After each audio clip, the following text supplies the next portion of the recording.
Hi YouTube. So this is pregnancy vlog number 2 for me, and it's weeks 7 through 9.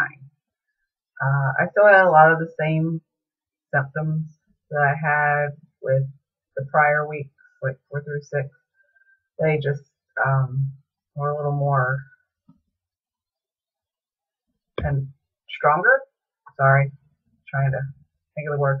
One of the things I definitely have is forgetfulness and just general ditziness. That a lot of people call it pregnancy brain, and I seem to experience that with all of my pregnancies. And it's definitely present with this one full force. So you'll have to excuse me if I just kind of space out or can't remember a word or anything like that.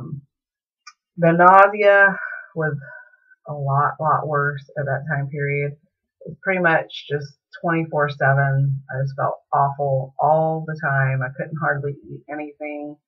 I wasn't having vomiting. I was dry heaving, but I wasn't, I guess, I was trying to not let whatever the little bit that I was able to eat, I was trying to keep it down. So I, I don't know, I was able to kind of stop myself from totally getting sick. But smells and just different foods sounded bad to me. And if I ate sugar at all, I was still trying to kind of finding out about this sugar problem that I'm having. Not really a problem, but just my body just doesn't like sugar right now. If I eat anything with very much sugar in it, it just makes me really sick.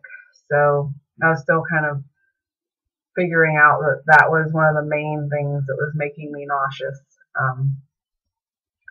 But I just was really nauseous all the time. I was super tired. I was having some pain in like my left lower abdomen, and it was a really interesting pain. It wasn't, I've never had a miscarriage, but I've heard kind of what they feel like explained. And from what I understand, they almost feel like a contraction or really bad menstrual cramps or something like that when you're going to have a miscarriage. And this was like a Charlie horse, and it was just in the left side, and it was intermittent, and I just wasn't really sure what to think about that. I had it for about 20 minutes one day, and then it went away, so I didn't really get too worried about it, because sometimes you just have like weird pains and aches with pregnancy, especially like in the first stages of it. Just everything forming and getting in place and everything that can be really normal. So I just went about my life, and then about a week later I got it again, but this time it was like intermittent, but it was over like almost a day's time period. So it was starting to concern me. I wasn't sure if it was maybe round ligament pain, even though it seemed like it was really early for that. But I know that those ligaments are always stretching throughout pregnancy, so it could have been that. I just wasn't sure, so I called my doctor's office, and they asked me if I had any bleeding with it, if I had different symptoms, and I told them no, it was just the pain, and it wasn't a cramp pain. It was like a tight Charlie horse pain. It wasn't like contractions or cramps or anything like that. So the nurse told me that she thought it might be the placenta forming, which I was like, okay, well, I had never heard that, but okay. And to drink lots of fluids and to just kind of take it easy the next few days. And if I continued to have symptoms or I had bleeding or any of those things that would cause someone to be really concerned, to either go to the ER or call them, one or the other. So it pretty much quit after that next day. So I'm guessing it was either round ligament pain, or maybe it was what the nurse had suggested, that it was the placenta forming.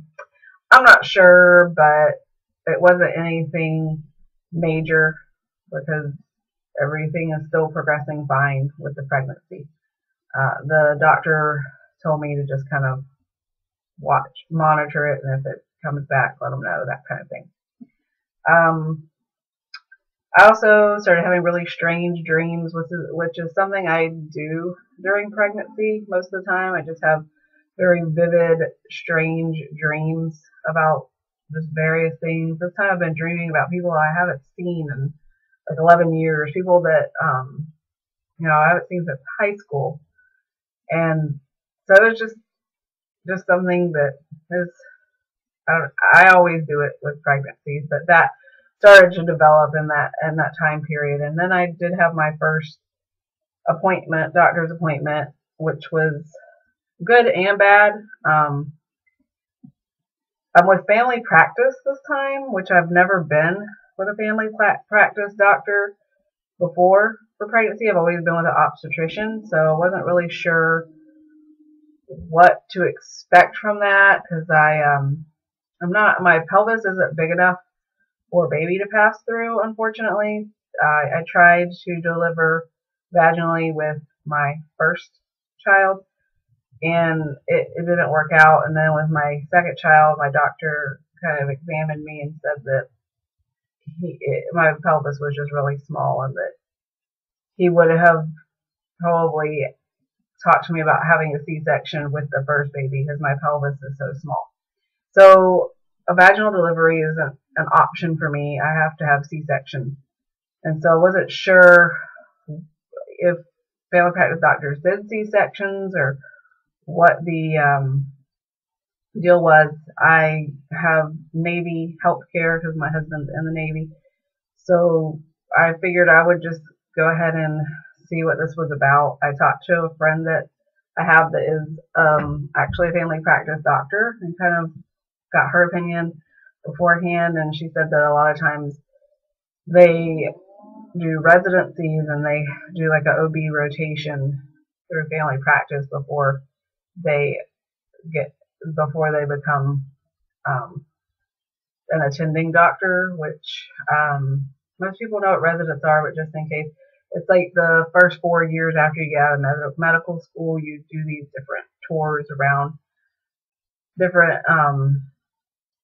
places in healthcare and to get your certifications and stuff. Anyway, so it was highly likely that the doctor I was going to be seeing was going to be a resident, which in itself isn't a bad thing. But with my first pregnancy, I was at a huge naval hospital, and I didn't have like one primary doctor until about halfway through my pregnancy. They just kind of bounced me around from resident to resident, doctor to doctor, and I just happened to be on a day that one of the residents, I was working as a nurse in the postpartum department at the time, and I knew this particular doctor, and I just happened to get an appointment with her, and so she picked me up as a patient at that point. So then I had a steady doctor, but until that point, I just got bounced around, and I just didn't want to have to do that again. My second pregnancy, I had the same doctor the whole time. He was great. It was a totally different experience, and it was just much easier. And going into this, I didn't want to deal with a resident. I know they have to learn with someone, but it kind of felt like I had already done my time letting residents learn on me, and I just didn't really want to deal with that, especially with the third C-section, third pregnancy, those kind of things. Not that I haven't had any complications, except that I have to have a C-section during my pregnancies, but I just didn't feel comfortable with the idea of having a resident. So when I went in, I kind of asked the doctor if he was a resident, and he said he was. I asked him what his patient load was as far as OB, and he said he only had like 9 OB patients. And he just seemed very inexperienced, very nervous about what he was doing, the questions he was asking. I don't know if I maybe intimidated him by being so forward at the beginning of the appointment and asking him all these questions about how everything works. But then we, did the ultrasound, and he couldn't find the baby, so he had to go out of the room and get another doctor, and bring her in. And this is the person that was going to be doing my C-section at the end of the pregnancy anyway. So it kind of freaked me out that he couldn't find the baby. I know sometimes that happens, but when you're pregnant and you're emotional and the guy is already making you feel uncomfortable, sometimes you have irrational thoughts and emotions. And I got pretty upset at the appointment because he couldn't find the baby, and they just kind of left me in there for like 10 to 15 minutes waiting on the other doctor to come. So when they came back in, he did the ultrasound again, and the other doctor guided him where to go, and he found the baby. The baby was fine. It was exactly measuring what he or she should be. The heartbeat was great. Everything looked really good with the baby, so that was a huge relief. And then I got to talk to the attending doctor, the one that's helping this resident, and I just liked her a lot more. She seemed very much knowing what she was doing. She was making me very comfortable. I just liked her a lot more. I felt better about her. So after my appointment, I talked to the nurse, and I got my doctor switched from the first doctor to the second doctor, which she even had talked about maybe doing that in the appointment, but I don't know, I felt kind of bad about saying, I know I don't want you for my doctor and I'm going to take her instead. I don't know. I should have probably just told him in the appointment that that's what I wanted to do. But I talked to the nurse afterwards, so they switched me over to this more experienced doctor that was going to end up doing my surgery anyway. I also didn't like the fact that they were only going to do like a consult at a certain point in my pregnancy with this doctor. So I was only going to see this doctor 1, maybe 2 times before she operated on me, and I wasn't comfortable with that either.